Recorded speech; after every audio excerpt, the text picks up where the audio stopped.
Muito bem, gente. Aguardamos aqueles nossos 5 minutos iniciais para todo mundo, então, acessar o link da nossa aula ao vivo e a gente dar início ao nosso conteúdo. Eu já coloquei a nossa gravação a iniciar. Vocês sabem que todas as nossas aulas, né, ao vivo, elas são gravadas e depois ficam disponíveis, né? Se vocês quiserem rever em algum momento, ficam disponíveis para vocês ali na barra Atividades do Classroom, que é a turma, né, sala virtual de vocês. Na barra Atividades, lá no tópico Vídeos, Aulas ao Vivo, está lá já os vídeos, né, da aula 1 até a aula 8. Posteriormente vai estar o vídeo da nossa revisão de hoje ali. Temos também no Classroom, na barra Atividades, o tópico Slides das aulas. Está lá o slide da aula 1 até a aula 8. O slide da aula de hoje da revisão também estará ali posteriormente para vocês. Então, os materiais utilizados durante as aulas ao vivo são disponibilizados, ficam ali para vocês, sempre que vocês quiserem acessar, rever o conteúdo, né? Caiu a conexão em alguma parte da aula, perdeu, depois assiste a aula ao vivo, aquele trecho, né, que perdeu, enfim, está sempre à disposição de vocês ali, tá? Nosso objetivo hoje, então, é fazer uma revisão de conteúdo para nos prepararmos, então, para a prova da quinta-feira, tá? Claro que é uma revisão, então não tem como abordar todo o conteúdo que a gente viu em cada aula, né? Uma revisão com foco em alguns aspectos importantes. Claro que todo o conteúdo da disciplina, né, está na apostila de vocês, tem os vídeos de todas as aulas, tem os slides de todas as aulas, tem os exercícios, né, de cada uma das aulas para vocês também, ali no Classroom, para vocês terem material para se preparar e estudar também, né, para essa prova da quinta-feira, certo? No início de cada aula, como é já de conhecimento de vocês, eu relembro o nosso calendário. Em todas as aulas, o calendário é demonstrado, a gente fala relembrando cada um dos tópicos, mas né, isso foi largamente trabalhado no vídeo do nosso contrato pedagógico. Foi o primeiro dia de aula, né, a gente teve ali uma hora e um pouquinho, falando a respeito de como ia funcionar, né, todo o processo avaliativo, a divisão da aula, né, primeira parte conteúdo, segunda parte exercício, meio intervalo, depois do intervalo chamada. Nós falamos sobre a média de aprovação, nós falamos sobre a frequência para aprovação, a gente falou sobre o Moodle, a gente abriu o Moodle, mostrou onde estaria lá as avaliativas da N1, que tinha que fazer no prazo conforme o guia do aluno, a gente abriu o guia do aluno, a gente mostrou onde iria aparecer ali o tópico da avaliação final e também da substituição, caso fosse o necessário. Nós mostramos também ali no Classroom onde é para fazer o trabalho disciplinar. A gente abriu o Classroom, abrimos o arquivo do trabalho que cada um de vocês tem o seu ali dentro do Classroom, para vocês editarem o trabalho ali, depois de pronto, vai em ver atividade, clique em entregar, para fazer a entrega do trabalho de vocês, poder ser corrigido e receber a nota do trabalho. Inclusive, né, todos que já entregaram, já receberam, né, uma mensagem lá, trabalho devolvido, ou seja, já tem uma nota atribuída, né, tem que dar uma olhada e ver qual nota ficaram no trabalho. Tem alguns que ainda não entregaram, né, perderam o prazo, né. Igualmente as avaliativas, né, também tinha prazo, né, 97, 98% da turma fez, né, as avaliativas dentro do prazo, um percentual, uns 3, 4%, perderam uma ou outra, né, avaliativa, perderam o prazo, né, essas atividades avaliativas não abrem mais. E que nós agora pela frente, a nossa prova, né, na quinta-feira, que vale 10 pontos na N2, tá? Então, revisando rapidamente o nosso calendário, na primeira semana, nós tivemos aula 20 do 4 e 22 do 4, aula 1 e 2. Nessa semana 1, o compromisso era fazer atividade avaliativa 1 no Moodle, valendo um ponto, dentro do prazo, conforme consta no guia do aluno, né? Lá no dia 27 do 4 e 29 do 4, tivemos aula 3 e 4. Vocês ficaram com o compromisso de fazer dentro da semana 2 lá no Moodle, avaliativa 2, prazo também estava lá no guia do aluno, né? Tinha que fazer até aquela data que estava lá. Dia 4 do 5, 6 do 5, aula 6. Vocês tinham que fazer a atividade avaliativa 3 lá no Moodle, dentro da semana 3, valendo um ponto também, prazo igualmente, né? Encerrava na data vista lá no guia do aluno. 11 do 5 e 13 do 5, semana passada, né? tivemos aula 7 e 8, vocês ficaram com o compromisso de fazer a atividade avaliativa 4, valor 1, prazo igualmente estipulado lá no guia do aluno, né? O trabalho disciplinar, combinado, foi entregue até 15/5. Né? E agora temos hoje a nossa revisão, os 8/5. A gente vai ter a primeira parte, o conteúdo da revisão, depois do intervalo a chamada, depois da chamada a gente vai ter exercícios de revisão. Tudo isso, né, para revisar o nosso conteúdo e nos prepararmos para a prova, que acontece na quinta-feira, 20/5. Então, dia 20/5, não tem conexão ao vivo. 20/5 é a prova no Moodle. Então, nesse dia 20/5, será postado no Classroom, um pouquinho antes das 9 horas, as instruções da prova e o código da prova. Então, vocês vão acessar, vão ler essas instruções, vão copiar o código ali no Classroom. Depois vão lá no Moodle, vão acessar a disciplina de produção de materiais, e abaixo ali da semana 1, 2, 3 e 4, vai estar lá a avaliação final, vão clicar nela, vão inserir o código que foi fornecido para vocês, e vão abrir as 10 questões. Depois de fazer as 10 questões, e só depois de fazer as 10 questões, vocês vão salvar e enviar, e ela vai então atribuir a nota de vocês no N2, que vale 10 pontos. A média é N1 mais a N2 divididos por 2. Então, na N1, 4 avaliativas no Moodle, 6 do trabalho disciplinar, 10. N2, avaliativa final, 10 pontos. Soma as duas, né? Ficou com 10 nas duas, vai dar 20, dividir por 2, média final 10. Somou as duas, dividiu por 2, deu menos de 6, que é a média de aprovação mínima. Se der menos de 6, tem que fazer a avaliação de substituição, que acontece no Moodle, 5 de junho. Tá? Então, nessa não tem código de prova, né? É só acessar no dia 5 de junho, 5/6.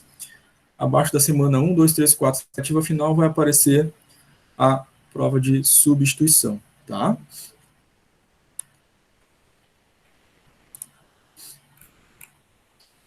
A Bruna, quanto tempo de prova? Eles mandaram algumas informações já, mas a divulgação final mesmo é no dia da prova, tá?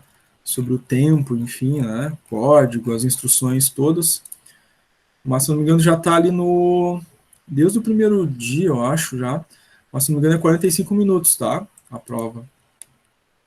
Vai ser mais teórica, né? Tem um ou outro cálculo ali, mas são cálculos simples, né? Então, provavelmente o pessoal do EAD vai estipular aí talvez 45 minutos de prova, tá, Bruna? Esse é o nosso calendário, então, gente. Acredito que não hajam maiores dúvidas, afinal de contas, né? A gente falou isso no contrato pedagógico e nas outras 8 aulas anteriores, todas elas no início a gente falou dele, mas pode ser que tenha surgido uma dúvida nova, enfim, né, alguma coisa. Alguém quer fazer alguma pergunta sobre o processo avaliativo aqui, né, cada uma das avaliativas, um trabalho, a prova final, a substituição? Como é que tá para vocês?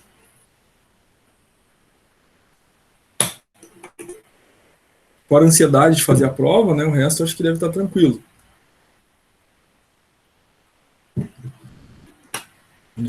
Perto da prova a gente quer fazer de uma vez, né?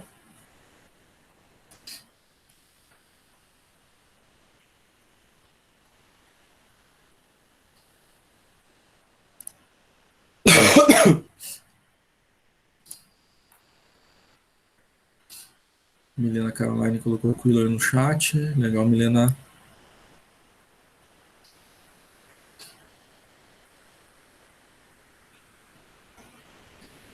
Muito bem. Então, sendo assim, né? Não tendo mais qualquer outra dúvida ou pergunta, a gente vai indo adiante. Vamos avançar para a nossa revisão, tá? Lembrando, gente, que a nossa revisão aborda vários tópicos importantes, né? Para nos preparar para a prova, mas cabe ressaltar, o conteúdo da nossa disciplina, o completo, né? Tá sempre na apostila de vocês, né? Lá é o material completo da disciplina, né? As aulas ao vivo, os slides, os exercícios, Tudo isso é complementar, faz parte também de material de estudo para vocês, tá? Vamos começar revisando lá a função da administração de materiais, né? Nós vimos 5 funções na administração de materiais: programação, compras, armazenamento, gestão e controle de estoque, distribuição e transporte. Vou ressaltar aqui para a nossa revisão a importância do setor, da área de compras, né? A gente viu que ele é fundamental, ele se relaciona com diversas áreas dentro da organização e fora da organização, inclusive, né? Então, relacionado a essa área de compra, a gente tem a comunicação para comprar matéria-prima, tá? Essa comunicação para compra de matéria-prima é a ordem de compra. É um documento extremamente importante, porque é através dessa ordem de compra que a gente vai, então, ter essa relação com o meio externo, né? Lá com os fornecedores, e é através dessa ordem de compra que a gente vai garantir, né? Que o estoque seja, enfim, abastecido com o material necessário, né, ao fluxo produtivo, para que não haja aquela interrupção, né, no fluxo produtivo, e a gente consiga garantir ali diversos aspectos relacionados ao atingimento dos objetivos da administração da produção, que são aqueles 5 que a gente viu lá no início, né. Então, destaco aqui, então, para a nossa revisão, né, da função lá da administração de materiais, a função compras, né, e, claro, a ordem de compra como uma comunicação aí relativa à compra da matéria-prima, tá? Outro aspecto importante para a gente revisar e relembrar são os tipos de sistemas de produção de acordo com as entradas. Nós estudamos ali na classificação desses sistemas de produção sobre esses aspectos, né? Plano de produção, arranjo físico, previsibilidade de produção. Dentre esses aspectos, eu destacaria aqui o arranjo físico, que é de extrema importância, né? Ele está diretamente ligado ao tipo de sistema de produção. Então, até foi uma sequência lógica durante as nossas aulas, né? Primeiro a gente viu os sistemas de produção, depois, uma aula mais adiante, a gente viu layout, né, e arranjo físico, e a gente viu que tinha essa conexão, né, entre o sistema de produção e o layout, né? Então é bem isso, né? No sistema de produção por encomenda, como é que acontece o layout, né? O produto, ele é fixo, e são as máquinas, equipamentos e pessoas que circundam, né, o produto, que se movimentam ao redor do produto. Tá? Então, máquinas, pessoas e equipamentos é que se deslocam, né, e são arranjados ao redor do produto. Na produção em lote, como a produção é feita, né, para produzir uma determinada quantidade de produtos específicos, com configurações específicas para cada cliente, né, lembrem lá do exemplo dos varejistas na área de vestuário, né, cada sequência de máquinas, equipamentos, né, e pessoas ficam naquela sequência específica para produzir aquele determinado lote de produtos, né, com as suas características específicas. Já a produção contínua, ela vai ter, então, como característica de arranjo físico, tá, as máquinas, equipamentos, as pessoas vão ficar fixas ao longo do processo, e o produto em si é que vai se deslocar ao longo da cadeia de produção, ali, ao longo do processo produtivo. Então, nós temos aí características bem distintas, né, de arranjo físico para cada um dos tipos de sistema de produção, certo? Então, atenção aí esse tópico aí da nossa revisão. Então, fica evidente, muito claro para todos nós, não só, né, por tudo aquilo que a gente viu nas aulas anteriores, mas pelo que a gente já recém revisou, que cada sistema de produção tem uma característica muito específica, distinta, própria, que requer um arranjo físico, um layout próprio para aquele tipo de sistema. Tá? Cada sistema, então, tem um exato e adequado layout, arranjo físico, tá? Porque as características do sistema exigem isso. Né? Então, muita atenção, gente, nessa relação, tá? O sistema está relacionado, o sistema de produção está relacionado ao layout, ao arranjo físico, devido às suas características próprias. Vimos também, nas nossas aulas, as fases do PCP. A gente viu essas 4 fases, né? Projeto, coleta, planejamento e controle de produção, numa aula específica, com os detalhes. A gente viu que no planejamento de produção, né, ele é subdividido em 3 elementos: a formulação, implementação e execução do plano de produção. Mas destacamos aqui, para a nossa revisão, a primeira fase, né, que dá start, ou seja, dá início a todas as demais, né? Todas as demais fases do PCP vão depender desse início, dessa primeira fase, que é o projeto de produção, tá? Se destaca, então, o projeto de produção. Então, vamos falar mais um pouquinho, né, sobre o projeto de produção. Nele estão as especificações que vão determinar as outras fases do PCP. Então, o que é determinado, né? Qual é a preocupação dessa primeira fase, projeto de produção? São 3 aspectos determinados. Quais máquinas e equipamentos são necessários à produção daquele produto, né? Matéria-prima, né?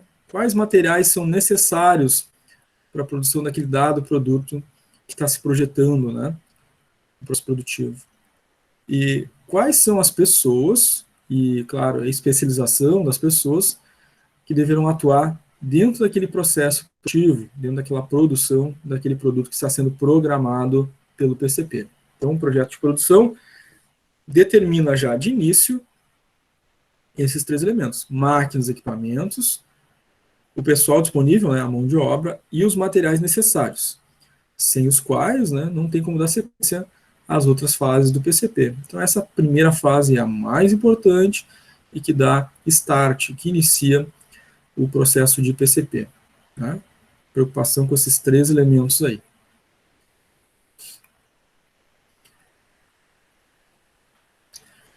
Vimos também gestão e controle de estoque. E dentro da gestão e controle de estoque, nós estudamos ali os métodos de controle. Tá? Um deles é o sistema de máximos e mínimos. Dentro desse sistema de máximos e mínimos, a gente viu os cálculos, né? Como calcular o estoque máximo, como calcular o estoque mínimo. A gente viu a sua simbologia, os seus valores, exemplos de cálculo durante as aulas, né? A gente fez exercícios sempre na segunda parte da aula e teve exercícios de cálculo também, né?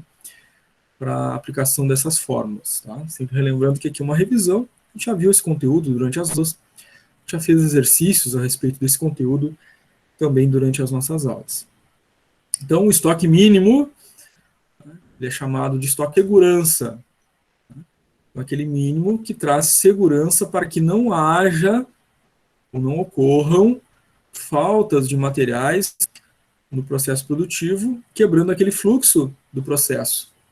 Então, é uma quantidade mínima que deve existir dentro do estoque para cobrir alguns atrasos, né, ou algum aumento de demanda, tá? Por isso ele é de segurança. É o mínimo garantido para que o fluxo produtivo não quebre, não pare, enfim, tá? Esse é o conceito dele. A fórmula para cálculo do estoque mínimo é ES ou EMIN, tá? As duas siglas servem para estoque mínimo. ES, estoque de segurança, EMIN, estoque mínimo, são a mesma coisa. Igual ao consumo médio vezes o fator K. Como falamos a respeito, né, desse significado dessas siglas durante as nossas aulas, fizemos os cálculos, mas cabe relembrar, né? O CM é o consumo médio e o K é o fator percentual atribuído pela empresa, certo? Nos nossos exercícios, o fator K é dado, né? Claro que lá na empresa, na prática do dia a dia, isso é determinado pela gestão de estoque, né? O fator K, certo? Nossos exercícios, esse valor é dado. Nós fizemos alguns exercícios desse, né? Recomendo, inclusive, voltarem lá na aula a respeito do estoque máximo e mínimo, reverem esses cálculos, né? De estoque de segurança. Fizemos vários deles ali durante as nossas aulas, teve exemplo de cálculo, inclusive, tá? Dentro ainda do sistema de máximos e mínimos, claro, nós temos o estoque máximo. O estoque máximo é a quantidade máxima de uma estoque, tá? A fim, é claro, de limitar o recurso empenhado em estoque. Então, tem um limite, né?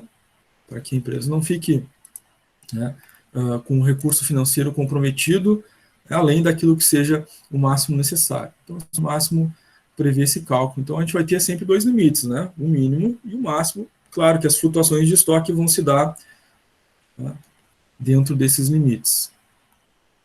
A fórmula do estoque máximo vai ser o nosso consumo médio mais o estoque de segurança. O estoque de segurança, né, ou ele é dado no exercício, ou a gente precisa calcular de acordo com a fórmula anterior, né, para achar o estoque de segurança e o estoque mínimo.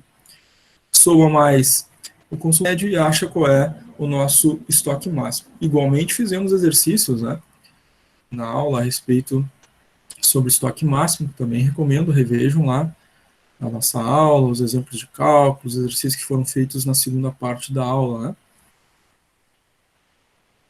Até aqui, gente, como é que é a visão?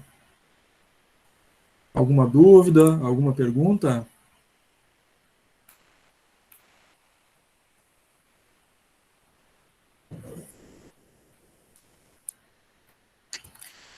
A Bruna colocou tranquilo, a Aslan também colocou tranquilo, Eduardo de boa, Lucas tranquilo.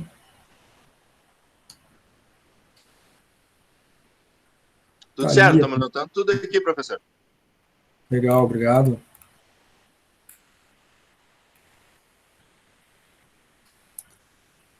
Muito bem, gente. Qualquer momento, né? Alguma dúvida, alguma pergunta, participem pelo chat ou habilitando o microfone, né? Trazendo aí as dúvidas e eventuais perguntas de vocês, certo?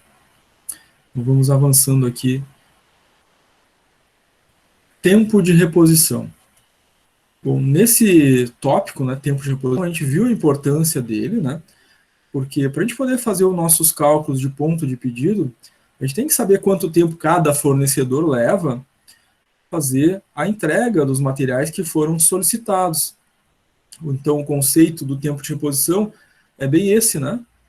É o tempo que foi verificada a necessidade de material, realizado o pedido, né? O fornecedor faz, então, a entrega desse pedido. Quando ele chega na empresa, né, a gente tem um período de tempo entre a solicitação e a entrega. Isso é o nosso tempo de reposição.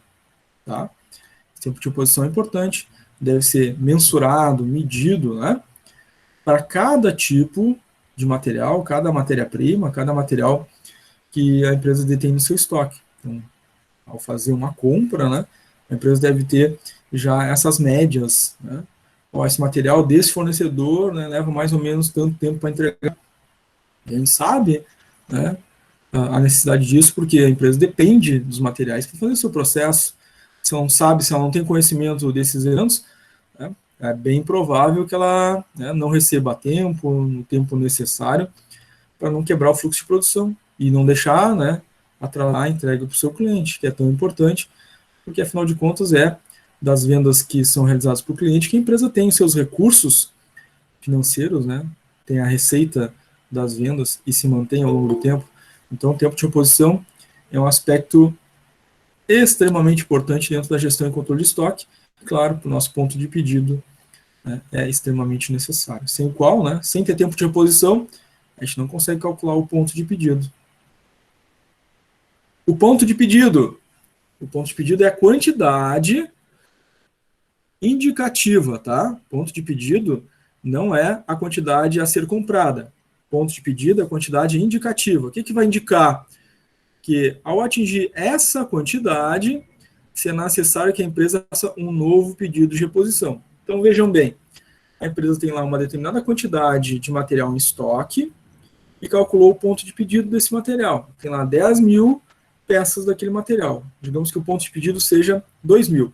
Então, tem 10 mil, tranquilo, né? Está consumindo, caiu para 8, tá? Não está no ponto de pedido ainda.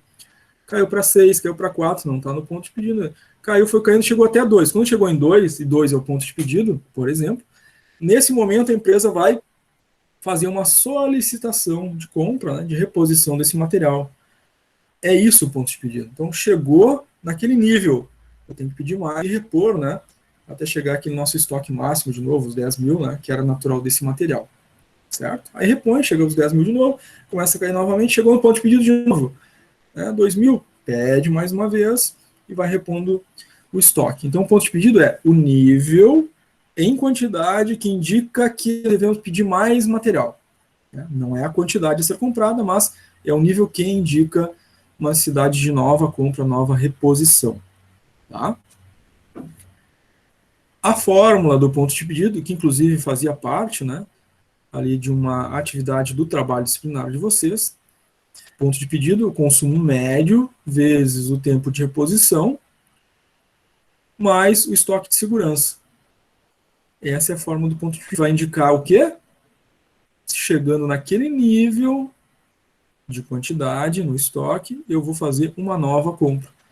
Certo? Então é um nível que indica. Chegou naquele número, opa, preciso comprar mais. Né? Mas não é aquele número que eu vou comprar. É só indica que chegando ali, né, é o momento de um novo pedido. Certo? Vimos também exemplo de cálculo, né, na nossa aula.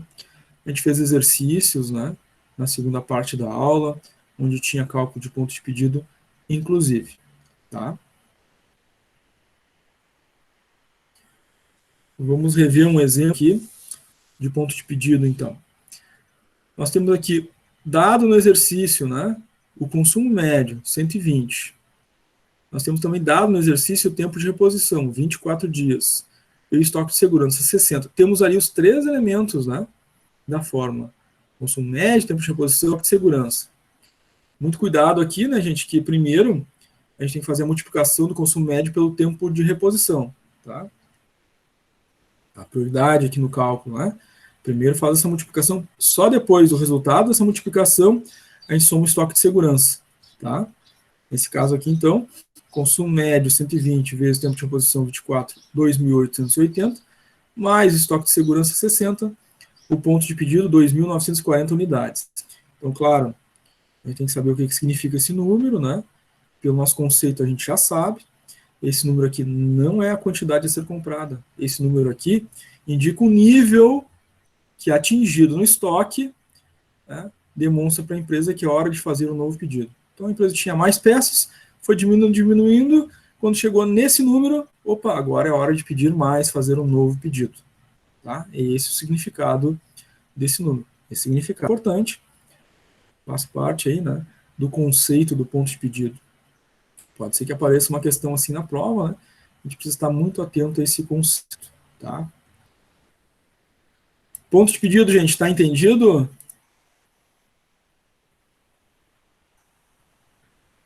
Bruna colocou sim ali no chat. Obrigado, Bruna.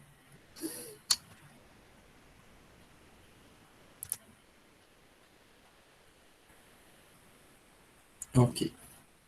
Rosana também colocou sim. Legal. Jéssica também. Legal, Jéssica.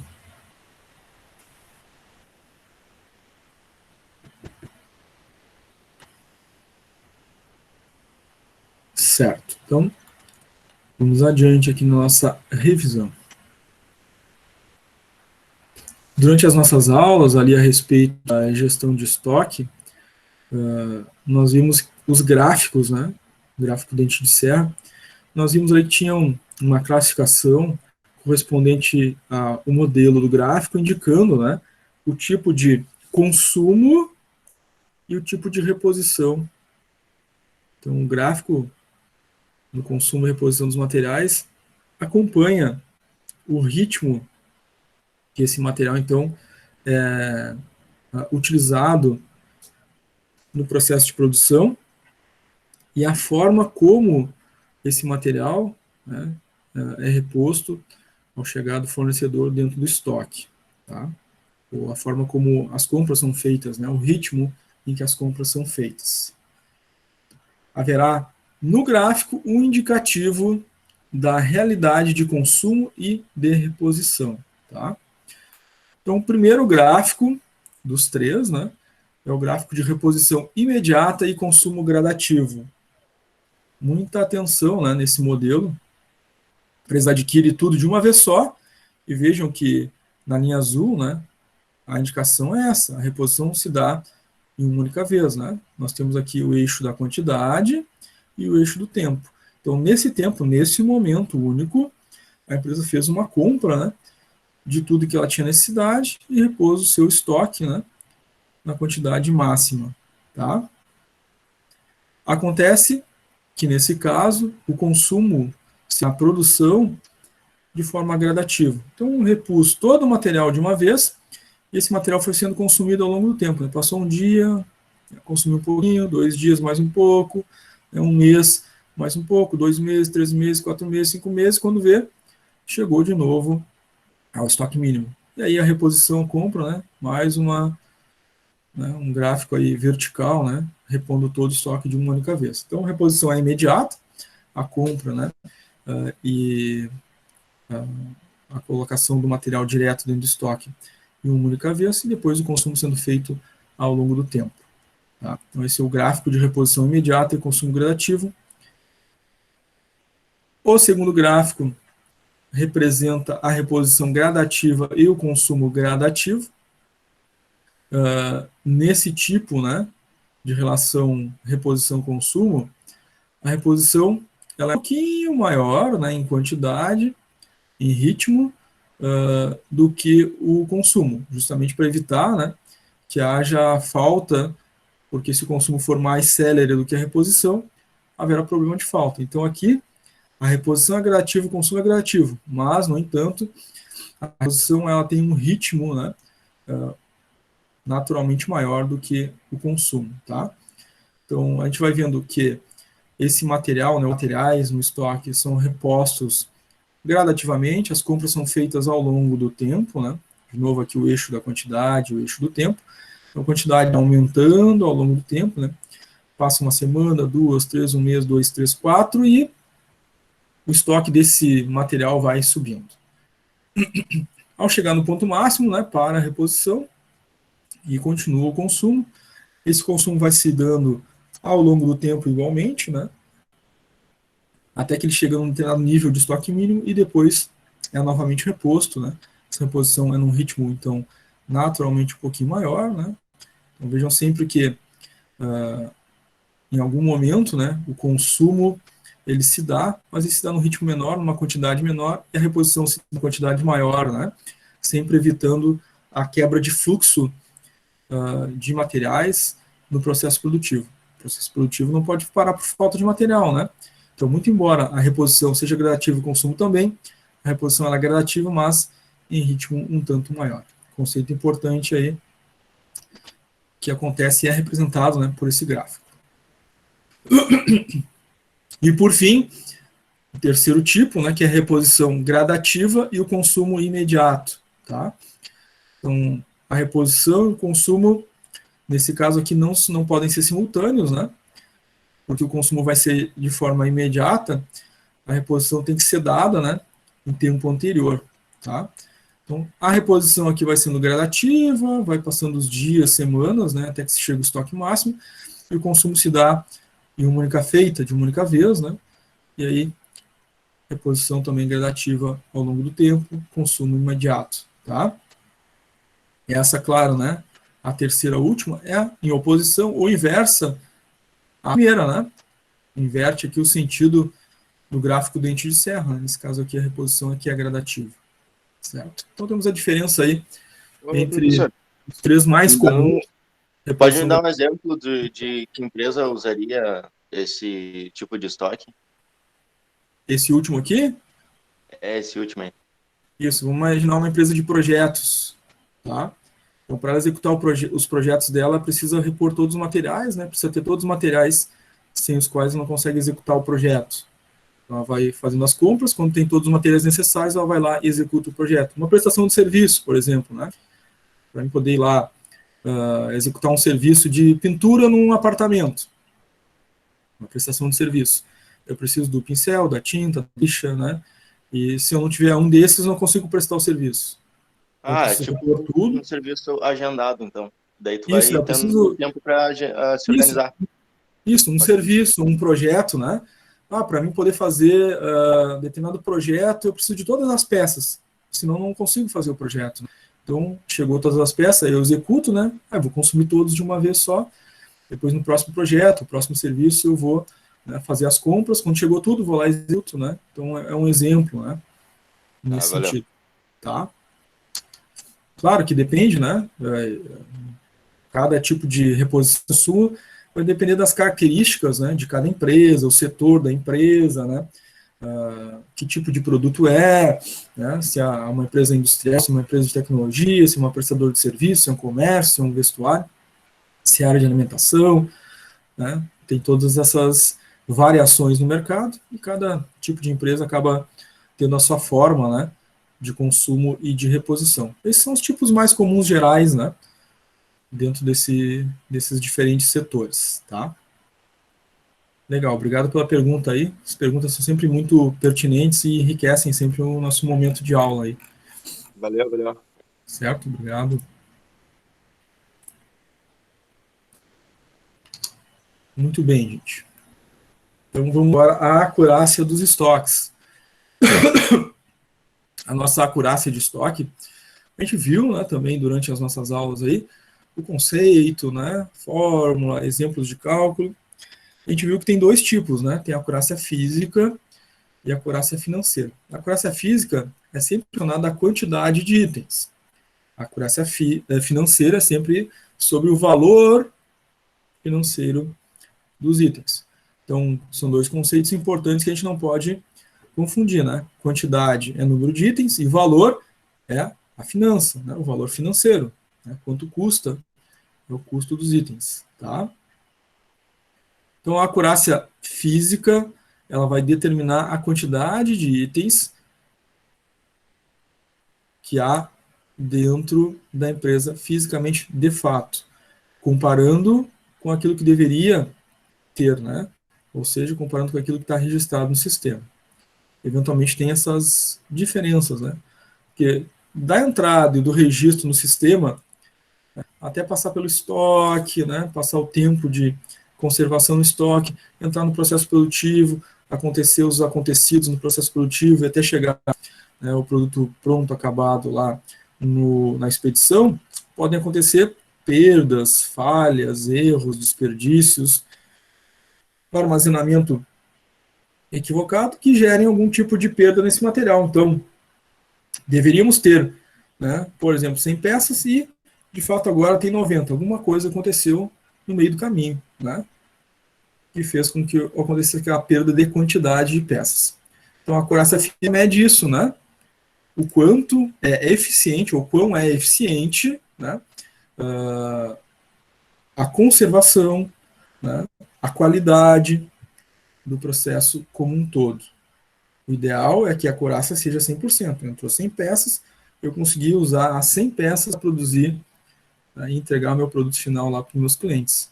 Então, em termos de gestão de materiais, a empresa está muito bem. Sempre que ela tem, né, uma acurácia menor do que 100%, né, ela tem espaço para melhorar alguma coisa, né? Alguma falha houve que esse material se perdeu no meio do caminho, alguma coisa aconteceu. Então, qualquer acurácia abaixo de 100 demonstra a necessidade de uma melhoria. Tá? No caso da acurácia física, então, vão ser o número de itens que são contados de fato, né, que estão no estoque, estão em processo, enfim, dividido pelo número de itens que estão listados no sistema, tá? Aqueles que deram entrada na empresa e foram registrados no sistema. Então, nós temos aqui um exemplo, a gente viu inclusive esse exemplo durante a aula, né? Depois também da parte ao vivo teve exercícios, né? A gente fez alguns exercícios na segunda parte sobre acurácia inclusive. Então, aqui na acurácia física, nós temos, nesse exercício, 350 peças listadas, ou seja, registradas no sistema. O custo de entrada desse material foi R$ 22,00. Então, totaliza 7.700, né? 350 peças, o custo era 22, multiplicou, dá os 7.700 para quem quiser conferir aí, né, como é que chega nesse valor. Feito o inventário, ou seja, né, foi lá contar no estoque, né, que tinha no sistema, era para ter 350, foi contar no estoque. Aí chegou lá no estoque, contou, tem 259, né, não tem as 350. Então, 259 peças, o custo é 22, 22 vezes 259, então o valor financeiro do estoque, 5.698. Então, por aí, só pelo enunciado, a gente já vê que teve uma acurácia inferior do que 100%, né? Que era para ter 350, tem 259, era para 7.700, tem 5.698, teve perda, né? Óbvio que teve perda. Mas qual foi o percentual dessa perda? Na acurácia física, a gente vai pegar os itens contados, 259, e dividir pelos itens listados, estavam previstos lá no sistema. 259 divididos por 350 dá 0,74. 0,74 é um índice, né? Qualquer índice multiplicado por 100, a gente transforma para percentual. Então, a gente multiplica por 100 e transforma para percentual. Fica uma acurácia física de 74% em relação à quantidade. Então, obviamente, né, a diferença aqui é uma perda de 26%. Tá? Extremamente elevado, né? Qualquer empresa tem uma perda dessa de 26% em estoque, né? Está com um grave problema. Tá? Se a aproximação, né, é de 100%, 74% está muito, mas muito distante da meta de 100%. Essa empresa que tem um problema grave. Isso aqui acontece, né, no geral, com todo o estoque, a empresa está praticamente quebrada, né? A perda gigantesca, imagina. Certo?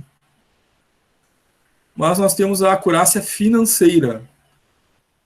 A acurácia financeira, repito, é relacionada ao valor, né, financeiro desse material. O valor financeiro do material contado relacionado ao valor financeiro do material listado. Ou seja, o material chegou, foi registrado no sistema. Ele teve um custo, né, de compra. Então, tem um valor financeiro. E o material que está no estoque, né, contado, no momento do inventário, também tem seu valor financeiro, pelo custo de entrada, mas de acordo com a quantidade que está lá no estoque. Ou seja, se houver uma discrepância, uma diferença, houve ali uma perda e a acurácia não será de 100%. Então, a acurácia financeira, igualmente, o ideal dela é 100%. Qualquer valor divergente ou diferente de 100%, né, a menor, certamente levará à necessidade de realizar um tipo de melhoria, tá? Buscar essa aproximação ao 100% de acurácia financeira. Qualquer tipo de perda vai relacionar uma perda, então, de valor, né, dinheiro da empresa no estoque. Então, o mesmo exemplo, só que agora a gente vai olhar os valores financeiros, tá? Então, nesse mesmo exemplo, o valor das peças, né, o total delas era 7.700 listadas, que estavam registradas lá no sistema, mas ao contar as peças se verificou que tinham menos, né, aos R$ 22,00, representando R$ 5.698. Então, tem uma perda aí de valor financeiro. Qual o percentual dessa perda? É o valor financeiro dos itens contados, 5.698, dividido pelo valor financeiro previsto no estoque, 7.700, né? Então, lá no estoque, lógico, né, no sistema, era para ter 7.700, foi o que entrou, né? Mas houve perda. E, de fato, contado, representava 5.698. Divide um valor pelo outro, dá 0,74. De novo, 0,74 é um índice. Para transformar o índice para percentual, eu tenho que multiplicar por 100, vezes 100, representa 74% de acurácia financeira. De novo, aqui temos uma perda de 26%, né, financeiramente. Então, uma perda, né, de dinheiro de 26%. Imagina perder 26% de estoque, né? Imagina que esse reflexo fosse para todo o estoque da empresa. Né? A mesma falha que ela comete nesse material, comete nos outros, né? E essa empresa não ia durar muito tempo, certamente, Sim. né? E tem como ter essa acurácia financeira sem ter a acurácia física? Uma coisa está atrelada à outra, tá? É, que Então, tipo assim, um funcionário lá rateou, perdeu dinheiro, alguma coisa assim. É acurácia também? sim, a gente está tratando de estoque de peças, né? E cada peça tem um valor, né? Então, quando a gente diz que perdeu o valor financeiro, é porque perdeu a peça. Ou Não, eu digo assim, extravou, caso ou o cara estragou a rateou, peça. fez uma conta errada, perdeu dinheiro, é considerado acurácia também? Não, a acurácia é em cima da quantidade de peças e do valor que as peças representam. Não Assim, com as necessariamente por peças. uma falha de, não necessariamente por uma falha de cálculo, né? É uma Uhum, falha de gestão aí, no caso, né? tá. Tá? Um problema de acurácia. Se o cara errou o cálculo, se acertar o cálculo, vai descobrir qual a quantidade de peça e o valor financeiro correto, né? Então, seria um erro de acurácia propriamente dito, é um erro de cálculo, né? Certo? A acurácia é ver o número de peças e o valor atrelado a esse número de peças. Se o cara errar o cálculo, vai dar um erro no cálculo de acurácia, mas é um erro de cálculo, né? É um erro de acurácia aí, né? De aproximação do 100%. Claro que aí nós temos um outro problema, né? Que também não deixa de ser grave. Né?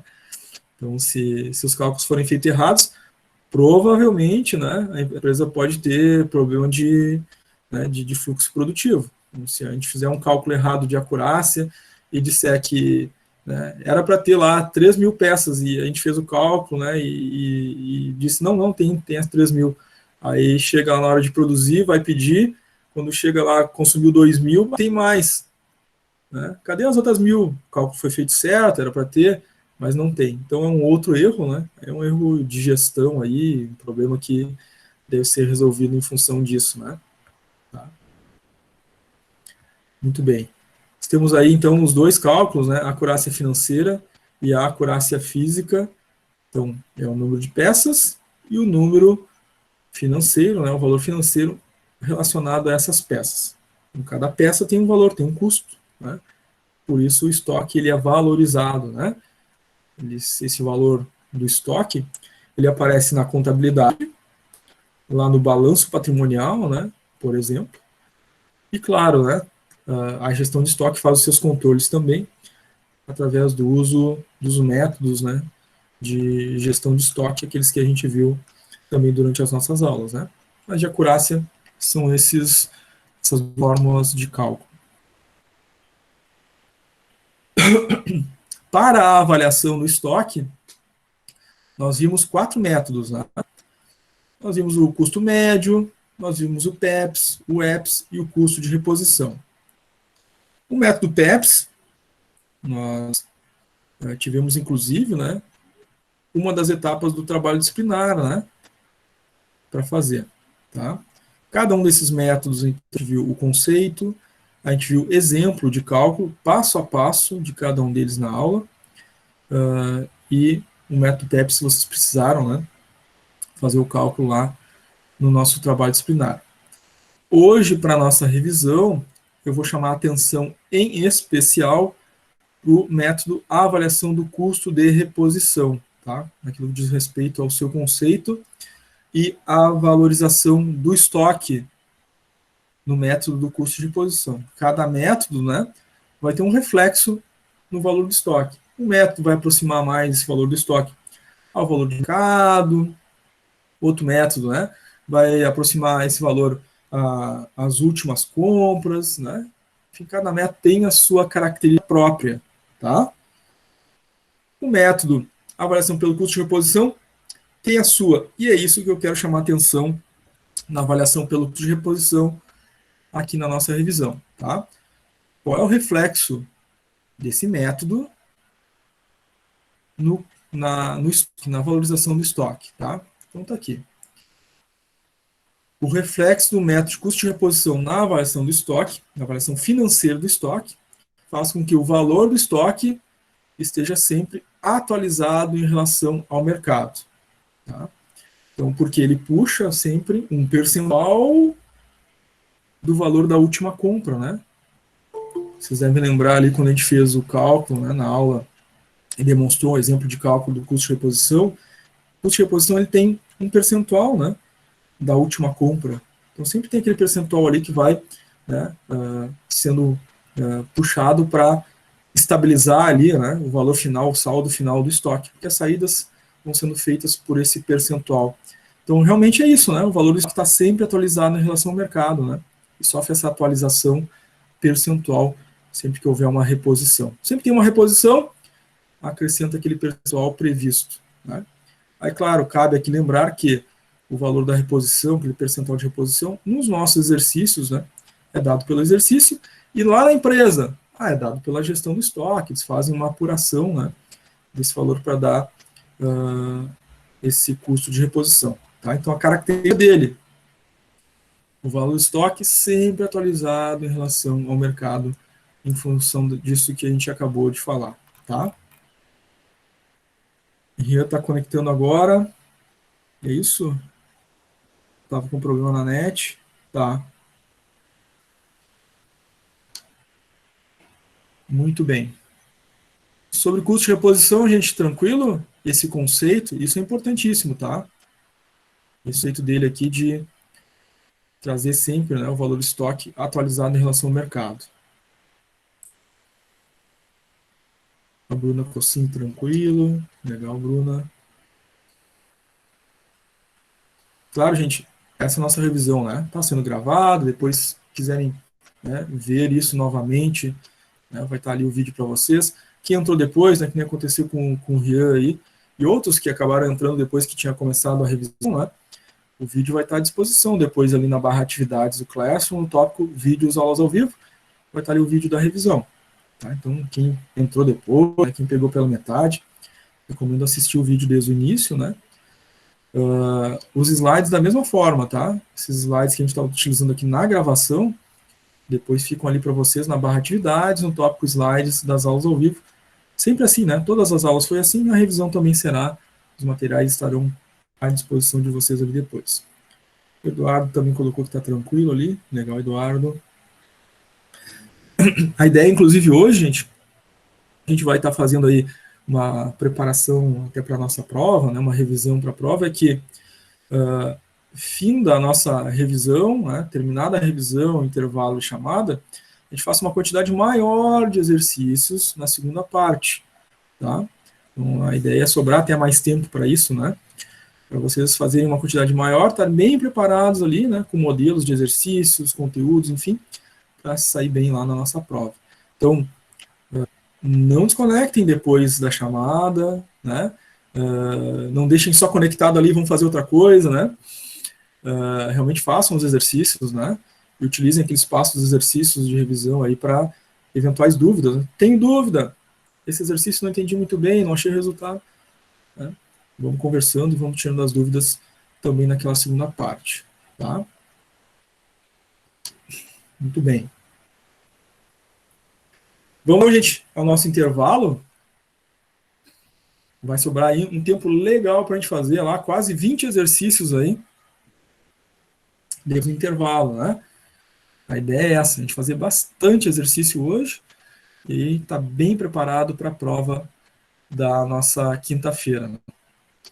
Na prova quinta-feira, claro, são só 10 questões, né? Mas a gente, exercitando bastante o conteúdo, tenho certeza aí que todo mundo vai ter sucesso, que ninguém reprove, né? Essa é a ideia. E por isso, essa preparação com os exercícios aí foi feito, foi pensado, elaborado, né? Para vocês se prepararem bem. Pode ser, gente? Podemos fazer um intervalinho? Entra o intervalo agora e voltamos às 10h15.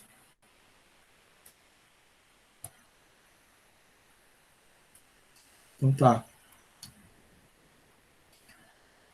Dá para tomar um cafezinho aí, né? Despertar, fazer um lanche.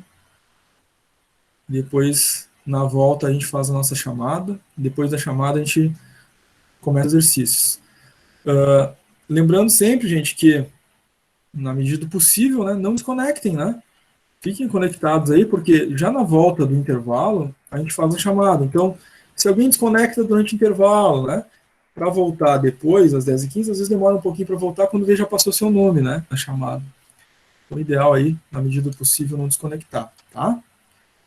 Então, só fecha o microfone e a câmera e abro de novo às 10h15 para a gente fazer nossa chamada. Certo, gente? Até daqui a pouquinho.